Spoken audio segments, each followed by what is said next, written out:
નમસ્કાર અને સ્વાગત છે. આજે આપણે એક એવા વિષય પર ઊંડા ઉતરવાના છીએ જે સદીઓથી રહસ્ય અને કલ્પનાઓથી ઘેરાયેલો છે. આપણે વાત કરી રહ્યા છીએ પ્રકટીકરણના પુસ્તકની અને ખાસ કરીને તેમાં આવતા એ રહસ્યમય શ્વાપદોની. આપણી પાસે એક ઊંડાણપૂર્વકનો ધર્મશાસ્ત્રીય અભ્યાસ છે જે આ જટિલ પાત્રો પર એમ કહીએ તો નવી રોશની પાડે છે.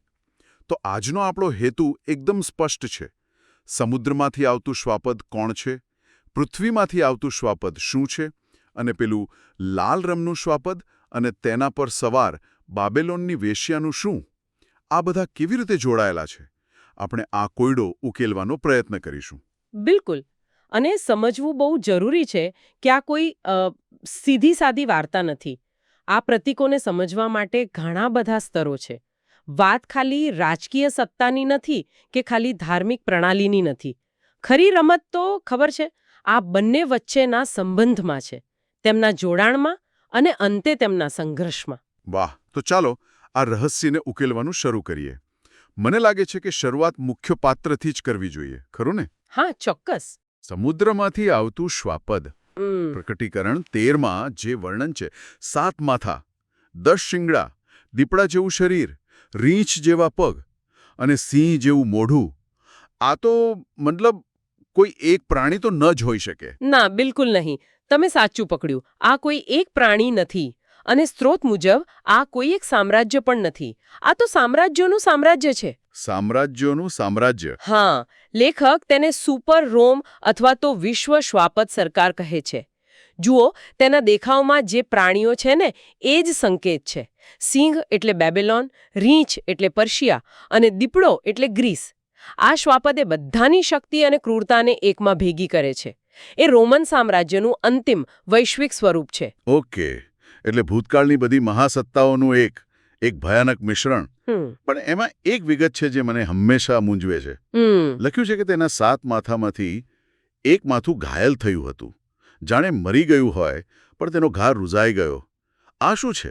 આ ઘાયલ માથાની વાત શું છે? અહીંયા જ આખી ભવિષ્યવાણીની ચાવી છુપાયેલી છે એમ સમજો. સ્ત્રોત સમજાવે છે કે આ 7 માથા એટલે ઇતિહાસના એ 7 મુખ્ય સામ્રાજ્યો જેમણે ઇઝરાયલ પર રાજ કર્યું. આપણે ક્રમમાં જોઈએ તો ઇજિપ્ત, આશુર, બેબીલોન, પર્શિયા, ગ્રીસ અને છઠ્ઠું હતું રોમ. જે પ્રકટીકરણ લખાયું ત્યારે સત્તામાં હતું. બરાબર. અને 7મું? એ જ ભવિષ્યની વિશ્વ શ્વાપદ સરકાર. એકદમ સાચું. હવે પેલું ઘાયલ માથું એ છઠ્ઠું માથું છે, એટલે કે રોમન સામ્રાજ્ય. ઐતિહાસિક રીતે રોમન સામ્રાજ્યનું પતન થયું. એ ઘાયલ થઈને જાણે મરી ગયું, ખરું ને? હા. પણ ભવિષ્યવાણી કહે છે કે આ ઘા રૂઝાઈ જશે અને રોમનું એ જ સામ્રાજ્યવાદી માળખું ભવિષ્યમાં એક નવી વૈશ્વિક સરકાર તરીકે પાછું આવશે, પુનર્જીવિત થશે. બરાબર. આ એનું પુનરુત્થાન છે, રાજકીય પુનર્જન્મ. સમજાયું. આ પોતે જ એક બહુ મોટી વાત છે, પણ અહીંથી વાત વધુ રસપ્રદ બને છે કારણ કે સ્ત્રોતમાં બીજા પાત્રો પણ છે. હા. એક છે લાલ રંગનું શ્વાપદ અને બીજી છે તેના પર સવારી કરતી બાબિલોનની વેશ્યા. આ બધું કેવી રીતે જોડાયેલું છે? શું આ બંને શ્વાપદ એક જ છે? ના, આ એકદમ સાચો સવાલ છે અને અહીંયા જ મોટાભાગના લોકો ગૂંચવાઈ જાય છે. સ્ત્રોત આ બંને વચ્ચેનો તફાવત બહુ સ્પષ્ટ રીતે સમજાવે છે. ચાલો આને એક સરળ ઉદાહરણથી સમજીએ. ધારો કે એક ઘોડો છે, ખૂબ જ શક્તિશાળી. ઓકે. આ ઘોડો છે લાલ રંગનું શ્વાપદ, એટલે કે શુદ્ધ રાજકીય અને સૈન્ય શક્તિ.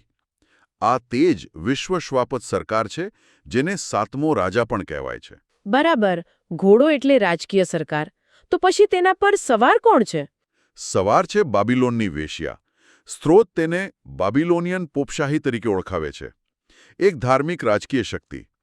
અને સૌથી મહત્વની વાત, તે ઘોડા પર સવારી કરે છે. એટલે કે તે ઘોડાને નિયંત્રિત કરે છે. બિલકુલ. તે આ શક્તિશાળી રાજકીય સરકારને દિશા આપે છે. તેની લગામ તેના હાથમાં છે. એક મિનિટ, આ થોડું અઘરું છે સમજવું. તો જે સમુદ્રમાંથી આવતા શ્વાપદની આપણે શરૂઆતમાં વાત કરી, એ શું છે? એ ઘોડો છે કે સવાર? એ આ બંનેનું મિશ્રણ છે. બંનેનું મિશ્રણ. હા. સમુદ્રમાંથી આવતું શ્વાપદ એ માત્ર ઘોડો નથી કે માત્ર સવાર નથી. એ સવાર સાથેનો ઘોડો છે, એટલે કે ધાર્મિક સત્તા દ્વારા નિયંત્રિત થતી રાજકીય સરકાર. આ જે સંયુક્ત શક્તિ છે, આ ગઠબંધન, એ જ 8મો રાજા છે. ઓહ, એટલે 7મો રાજા એટલે માત્ર સરકાર અને 8મો રાજા એટલે ધર્મના નિયંત્રણ હેઠળની સરકાર. બરાબર. અને પ્રકટીકરણમાં જે કહ્યું છે ને કે એક શ્વાપદ જે પહેલા હતું, અત્યારે નથી અને ફરી આવશે, એ આ 8મા રાજા માટે છે. ઓકે, હવે ચિત્ર થોડું સ્પષ્ટ થઈ રહ્યું છે, પણ આ નાટકમાં હજી એક મુખ્ય પાત્ર બાકી છે, ખરું ને? હા, હજી એક પાત્ર છે. પ્રકટીકરણ 13માં જ પૃથ્વીમાંથી આવતા બીજા શ્વાપદનો ઉલ્લેખ છે, જે દેખાવમાં ઘેટાના બચ્ચા જેવું છે, પણ બોલે છે ડ્રેગન જેવું. હા, આ છે આખી વાર્તાનો પ્રચારક. પ્રોપેગેન્ડિસ્ટ. બિલકુલ. આ બીજા શ્વાપદને જૂઠા પ્રબોધક તરીકે ઓળખવામાં આવે છે અને તેની ભૂમિકા બહુ ચોક્કસ છે. તે પોતાની પૂજા નથી કરાવતો. તો શું કરે છે? તેનું એકમાત્ર કામ લોકોને છેતરવાનું છે અને તેમને પહેલા શ્વાપદ એટલે કે 8મા રાજાની પૂજા કરવા માટે તૈયાર કરવાનું છે. તે એક અત્યાધુનિક પ્રોપેગેન્ડા મશીન છે જે ચમત્કારો અને પ્રચારનો ઉપયોગ કરીને દુનિયાને મનાવશે. પણ લોકોને મનાવવા માટે શું કરશે? ખાલી ભાષણથી તો દુનિયા માની ન જાય? ના, ખાલી ભાષણથી નહીં. સ્ત્રોત કહે છે કે તે એવા મહાન ચમત્કારો કરશે જે જોઈને લોકો દંગ રહી જશે. જેમ કે લોકોની નજર સામે આકાશમાંથી પૃથ્વી પર અગ્નિ વરસાવવો. ઓહ, આ જોઈને તો કોઈ પણ માની જાય કે તેની પાસે દૈવી શક્તિ છે. બરાબર. આ ચમત્કારો દ્વારા તે લોકોને છેતરશે અને તેનું સૌથી ભયાનક પગલું હશે શ્વાપદની છાપ 666. હા, તે આ છાપને વેપાર અને તમામ આર્થિક વ્યવહારો માટે ફરજિયાત બનાવશે. જેની પાસે આ છાપ નહીં હોય તે એમ સમજો કે સિસ્ટમમાંથી જ બહાર, ન કંઈ ખરીદી શકે ન વેચી શકે. આ તો સંપૂર્ણ નિયંત્રણની વ્યવસ્થા છે. ખૂબ જ ભયાનક. તો હવે આપણી પાસે બધા પાત્રો છે. એક સંયુક્ત સત્તા, તેનો પ્રચારક અને તેના બે મુખ્ય ઘટકો. આ બધી ઘટનાઓનો ક્રમ શું હશે? આ નાટક કઈ રીતે આગળ વધશે?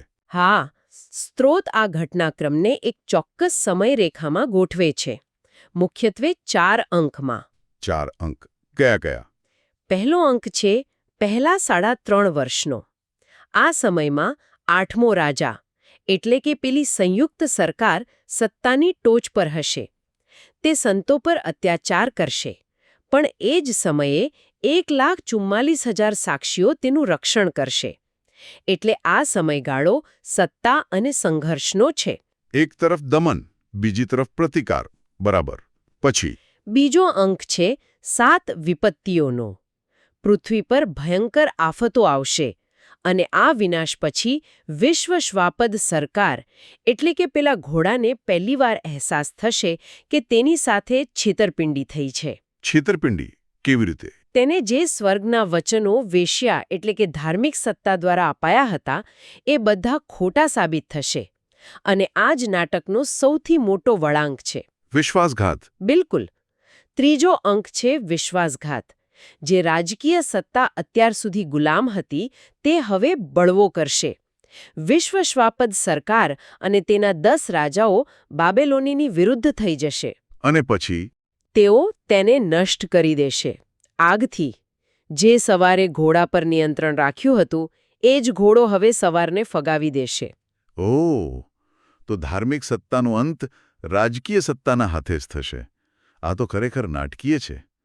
તો પછી અંતિમ અંકમાં શું બચે છે? ચોથો અને અંતિમ અંક. હવે રાજકીય સત્તા ધાર્મિક નિયંત્રણમાંથી મુક્ત છે. તે અને જૂઠો પ્રબોધક ભેગા મળીને આર્માગેડોનના યુદ્ધ માટે સેનાઓ એકત્ર કરે છે. ઈશ્વર સામે અંતિમ યુદ્ધ.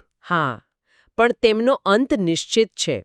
ઈસુના પુનરાગમનથી તેમનો પરાજય થાય છે અને બંનેને જીવતા જ અગ્નિની ખાઈમાં નાખી દેવામાં આવે છે.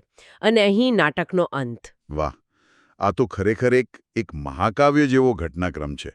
ચાલો, આટલી બધી માહિતી પછી એકવાર શ્રોતાઓ માટે સારાંશ આપી દઈએ. ચોક્કસ.